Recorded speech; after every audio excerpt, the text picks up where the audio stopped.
What if I told you that you can fall head over heels in love with yourself?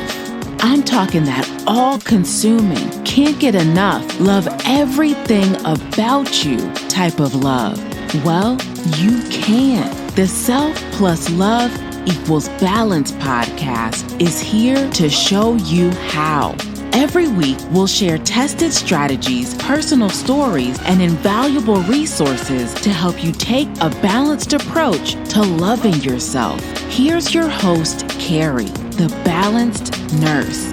Let's get to the love. Hey, welcome back to another episode of Self Plus Love Equals Balance podcast. And I'm excited to be back. I took some time off to spend some time with my family for the holiday, and I hope that you enjoyed yours as well too. And I think that this episode is right on time as I was traveling and came across Taraji P. Henson's article that was kind of all over her coming out about anxiety and depression. And I'm a huge fan of Taraji, not just for her work, but for her transparency and specifically for her work surrounding mental health. I'm familiar of her putting together a foundation or a fund, is it, in her father's name, who also suffered from, I believe it's bipolar, but from a mental health condition. And I just feel that any person that is able to use their platform to address what are societal stigmas and struggles that way more people are struggling with than what they're able to feel okay in talking about or feeling okay in people being able to relate to them. I really tip my hat off and have a special place in my heart for those kind of people. And so I wanted to discuss this article and just Taraji's experience for a number of reasons that I'll kind of uncover as we go through it. But she really spoke about her struggles in kind of like being a yo-yo when going from anxiety to being depressed. And we know that I say anxiety and depression are cousins. They're related yet are in a sense on the other side of the spectrums, but you can experience both at the same time, and it really does feel as though you are on a roller coaster. And so she made reference to things like having mood swings and feeling like being the Debbie Downer.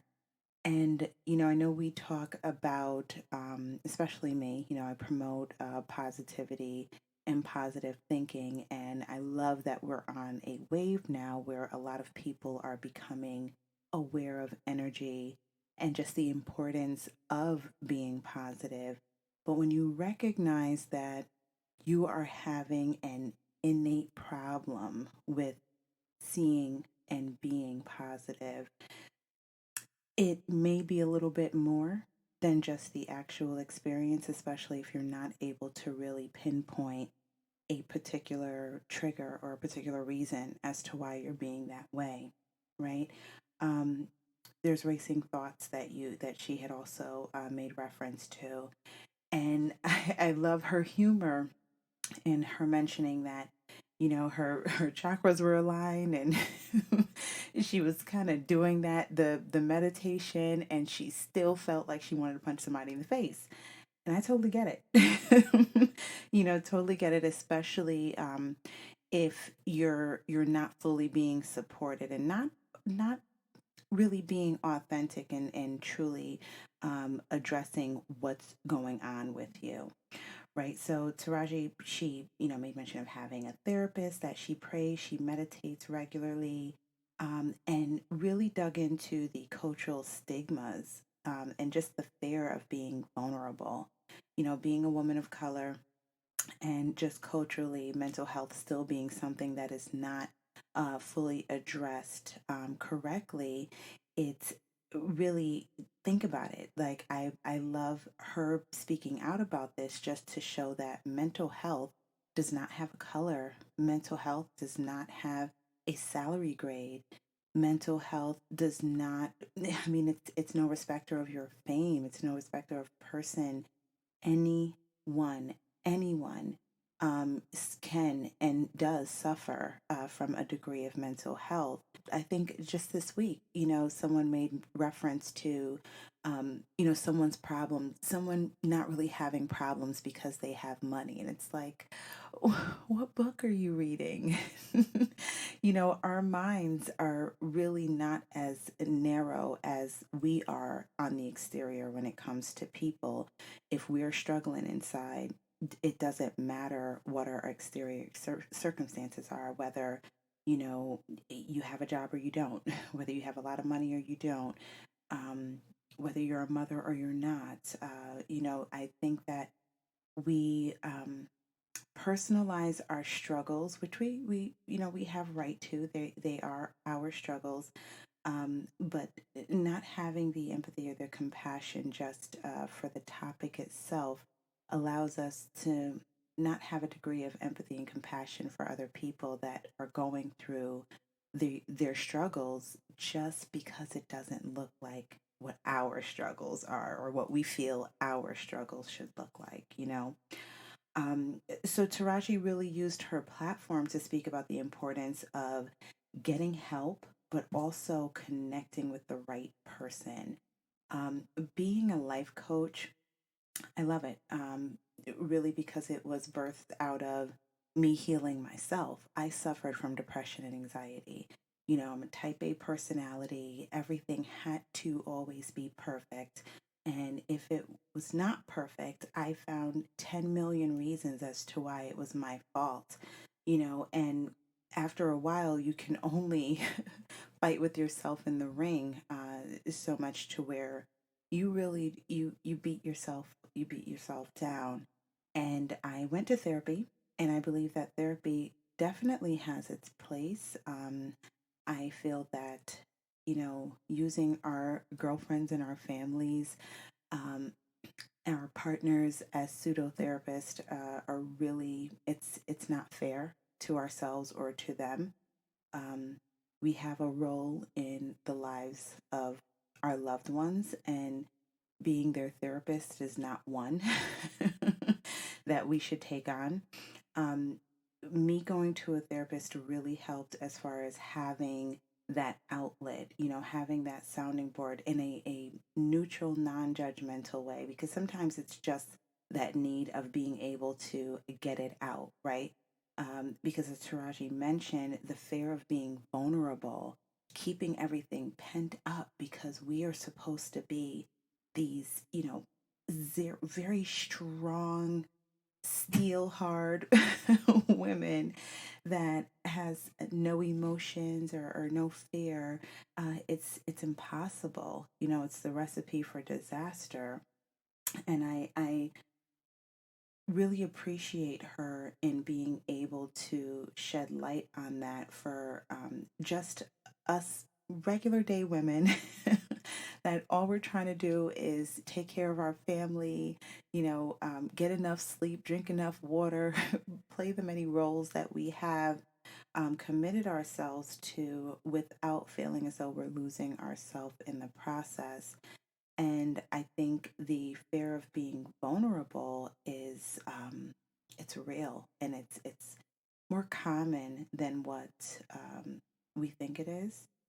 And so I'm hoping that definitely take a look. I'll put a link actually to the article in this episode as well, just so that you can get your own appreciation for her experience and her struggle. I know that um, I am able to connect with a lot of women on my own struggle.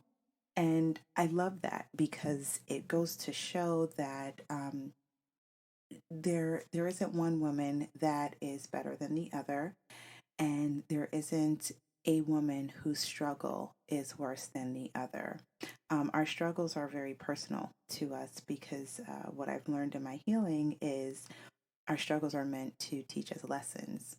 And just like we have certain tests or certain courses that we're expected to pass if we are doing a particular curriculum, right? So I'll use myself for an example. In nursing school, there's certain courses and tests that I had to take to be able to, walk at the end of the program to say, okay, I've earned this.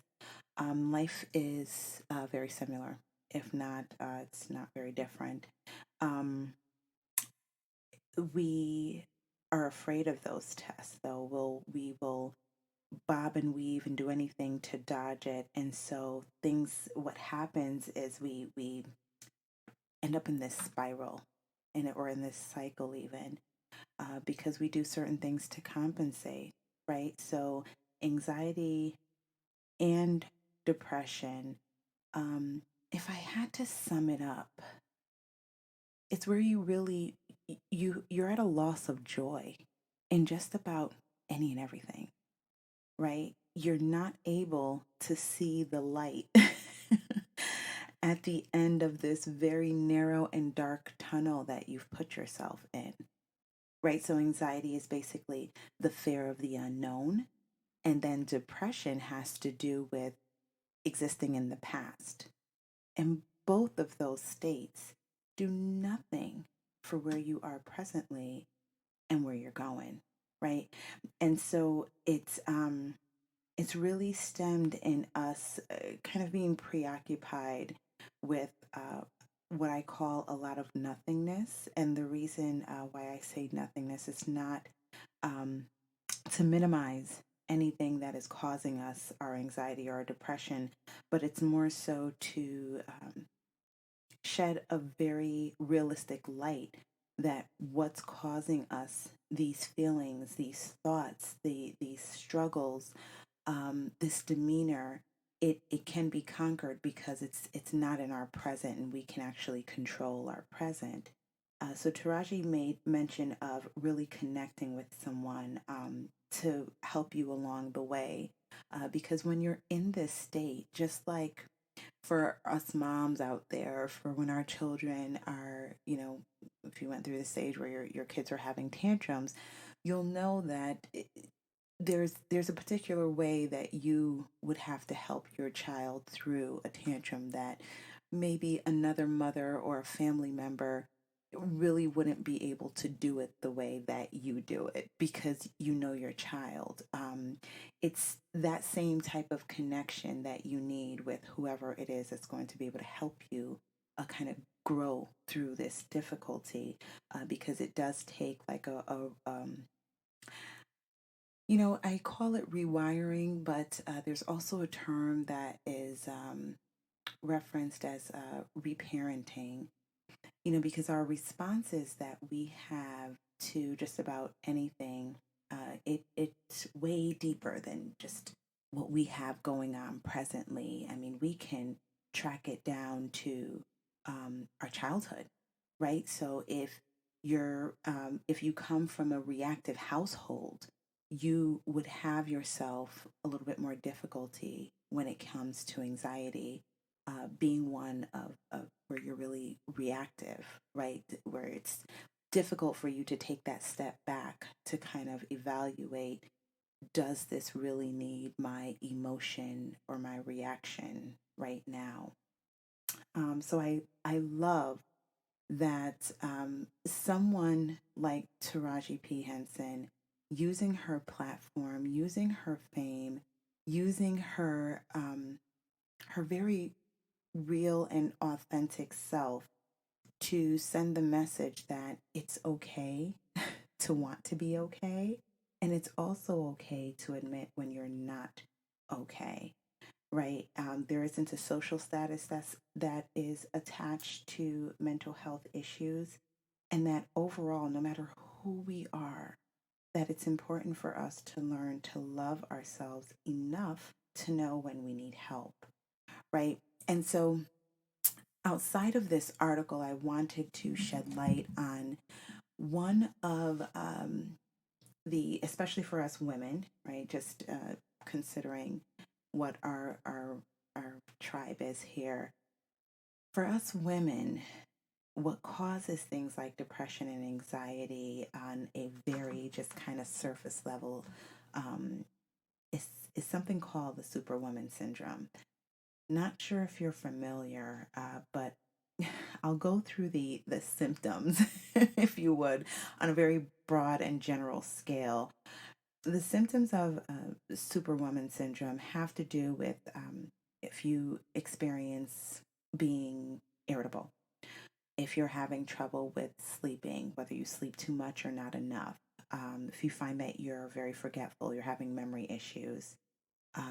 Sometimes you may find that you end up with like muscle pain or tension um, or sweating, like very sweaty palms, or you might find that you're sweating inappropriately, to where it doesn't make sense to your activity. Not being able to concentrate and just feeling very achy, right? So you may listen to these things and feel as though, well, I mean, that means just about everybody has it. But no, it goes in line with you realizing that you're not yourself and you are having this anxiety, but you're also experiencing these things that kind of go along with it. And in a nutshell, Superwoman syndrome is basically where you are taking on the responsibility or the role of feeling that you can do it all and that you have to do it all, right? And to perfection, to where you're like butter, like you're spreading yourself so severely thin that it's not until you get to like as thin as you can spread yourself that you start to break down and you're experiencing these symptoms that on the surface shows up as anxiety, but as you dig a little bit more, you find that you're a professional, you're a mom, you're a spouse, um, you are involved in your community, you are the most responsible sibling, you have other commitments outside of what's already a full plate of commitments. And so, of course, when you are so busy taking care of everyone else and in whatever realm you would like to address it, whether it's in your home or your work or your community or your exterior family, there is a degree of neglect that you have on yourself. And so it shows up this way and it generally hits you like a ton of bricks. I definitely suffer from Superwoman syndrome and I still have tendencies that I have to check myself on and be very honest with myself and know when it is time for me to take a break, know how important developing healthy boundaries are. And so, some of the things that I would suggest or recommend for you if you can identify with having Superwoman syndrome, or if you're someone that struggles with anxiety or depression, is the first thing is that you have to recognize what you have going on and you have to ask for help. The struggle with people who not just have anxiety and depression, just like what Taraji mentioned, has to do with their background, their culture, because I can recognize anxiety and depression from a mile away. And the way that I would address it with the person has to do with a number of things. And it's not just solely the anxiety or the depression, it has to do with what their background is. How receptive do I think they would be? Would they lash out at me? Would me saying something be counterproductive, kind of thing? And so, if you are aware, they say that, information is power, right? If you're aware of these things and you take the personal responsibility off of you in terms of saying, well, how did I get this thing? And just recognize what you're experiencing, asking for help is the next important step. Um, because then it really does just the help piece takes the weight of the world off of your shoulder. It allows the right people and the right experiences to be aligned in order to help support you, because we're here to do that for each other, right? So the same people or experiences or commitments that are causing you to become overwhelmed, they're getting what they need from you as far as you being a support for them, right? And since we're all part of this cycle, you have to understand that you have that same support that's available to you. You The other thing to address this is to really take time out for you. As we're coming up on the end of the year, I hear a lot of people talking about, how they wish they would have taken off more time or taken vacation, the rollovers that a lot of these organizations are doing. You need to take time out for you.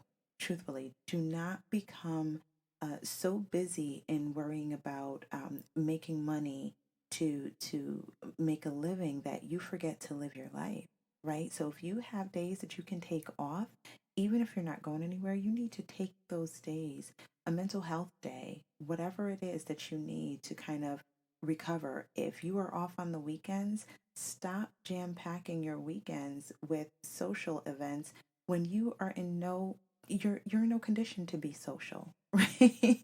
You have to be social with yourself, right? Here we are in the holidays where it's like we get focused on who we have to give gifts to, and we're getting crazy. I see people out in the stores just being really mean and nasty and not Christmassy. Where it's like, wait a minute, don't get so caught up in like the thinginess of the season that you forget that, okay, you need to be a cheerful giver. If you don't have cheer, stay home and pour into you until you can really enjoy the process, right? Nobody wants a someone that's grumpy, that's kind of like, here, and I had to do this for you. It causes even more of a negative cycle. As we talk about just the cycle itself and pouring into you, I kind of mentioned healthy boundaries earlier. And you say things like boundaries and discipline, and people start rolling their eyes and they're like, yeah, I know I should. I know I should. It's kind of like that elephant in the room. Just make it simple. Start by saying no. Just start by learning to say no. Check in with yourself. Whatever your initial response is, like that gut feeling that you get. Hey, can you come with me to go grocery shopping for 3 hours? And that gut starts to like give you that, yeah, I really don't want to do this. Instead of trying to figure out how to come out and maybe tap dance around it until you finally get pulled into it, find a very polite and nice, authentic way to say, not right now. Even if you feel uncomfortable with saying no. I've grown comfortable in saying no unapologetically, just because I really focus on quality, and I rather give a person or experience all of me than pieces of me, because I'm really not being there authentically, fully in myself. My mind is all over the place. I rather give you all of me, and if I cannot afford to do that, I have to be honest with you to say, you know what, I'm not able to do this, but and provide an alternative. That was my way of becoming comfortable, is even if I have to give what I call a soft no, to try to have some kind of backup or alternative that didn't make me feel like I was a horrible person. You know, Other things that I would suggest for Superwoman syndrome, set realistic goals, right? Because the main basis of Superwoman syndrome has to do with not just doing it all, not just having a full plate, but then doing it all to perfection. And oh boy, can I relate to that. I remember I went back to work after having my son, and I was back to work in the 12 to 14-hour shifts, and I would come home, and not only did I feel that I needed to have a full course meal prepared, but I wanted my house to look as though, it was being staged to be sold. Right? So I had these very high expectations for what was not realistic for my situation. And I remember as I was like struggling and I started to do the work, I had to now think to myself, okay, Carrie, how can you be honest with yourself? So I came up with like a couple of non negotiables. Like, okay, so your house can't look as though it's like stage ready for a showing. Um, and by the way, we were not selling our house. However, I wanted it to be that pristine. So for me, it was okay. Um, Dishes have to be washed before we go to bed. I at least need my sinks wiped down in the bathroom. Um, I'm okay if there's a load of laundry to be done, but I don't want clothes all over the place. Like I had to go through and determine what was okay for me on my day to day to where it's not going to cause me to overextend myself. Where can I ask for help? What can I delegate? And what can I put off until I really have the full amount of energy that I need to do it instead of working from out of a space of depletion? Now, all of these things sound very simple, but of course, they're not simple to a superwoman, right?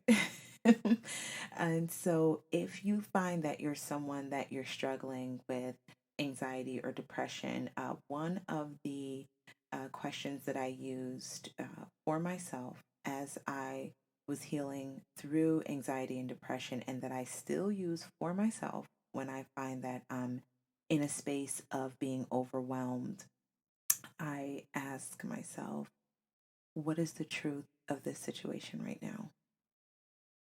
Right. And asking myself that question, it causes me to slow down first off, right? Because just as Taraji mentioned with her racing thoughts and the mood swings, those are all like a very fast paced experience that you're having, right? And so when you throw a question in there, like, what is the truth of this situation right now? It does cause you to hit the brakes, right? And then take a step back because you cannot readily answer that question when you're in that state where things are kind of racing. Um, and so I still use that where if it's a matter of me needing to check myself in a loving way, so it allows me to address exactly what it is that's triggering me without me feeling as though, okay, I'm way out there, because sometimes all that is holding us back is our ego in addressing the issue, because it's like we're feeling as though there's daggers being thrown at us, as opposed to realizing that it just seems to be a trigger that we need to work through a little bit differently than what we're used to. And so I hope, if there isn't anything else that you have taken away from our talk today, it's really the lesson that it is okay to not be okay and to want to be okay. I hope that makes sense, because in a very simplistic way, I feel that that is what is causing so much more of our struggle than what it needs to be. We're all going to go through issues. We all have things to work through. There isn't any one of us as women that's better than the other one. So don't, if you're stuck in comparison mode, that's causing you to have these up and down feelings. Um, you can stop that today, because it's very likely that whoever you are comparing yourself to or feeling that your life should be like, that they have their own struggles. And really, again, just remember, as far as things that you can like start to look into today, is first identifying, asking for help, realizing how important it is to take some time out for yourself and learning to say no. So maybe working on some scripting with what feels comfortable and right for you, to say no to the people and experiences that just really aren't working for you right now, and setting realistic goals, being kind to yourself, right? I am hoping that this finds the right person at the right time, because I feel that this is such a very real issue that I, um, again, tip my hat off to women like Taraji P. Henson, shedding the necessary public light on it. But I would like us as women to do a better job at being transparent about it. And if we identify it, also giving that loving space for whoever it is that needs it to be able to kind of process through that. Of course, this is my specialty. This is what I do. And so if you feel that you'd like to vibe with me on a deeper level, you'd like to work with me for any of the services that I provide, the link to my website, as well as to schedule a session with me, is in the episode details. So you can feel free to reach out to me that way. For any other connections that you like to make, you can reach me at info@thebalancedrn.com, and we can connect that way. Until then, or next week when we are on our next episode, in the meantime, please do your math a little bit differently. Don't forget to love yourself. Bye. Thanks for joining us for another episode of Self plus Love equals Balance. Be sure to rate and review us on whatever app you use to listen. It goes a long way in helping others find our community. Until then, remember to do your math a little differently and love yourself.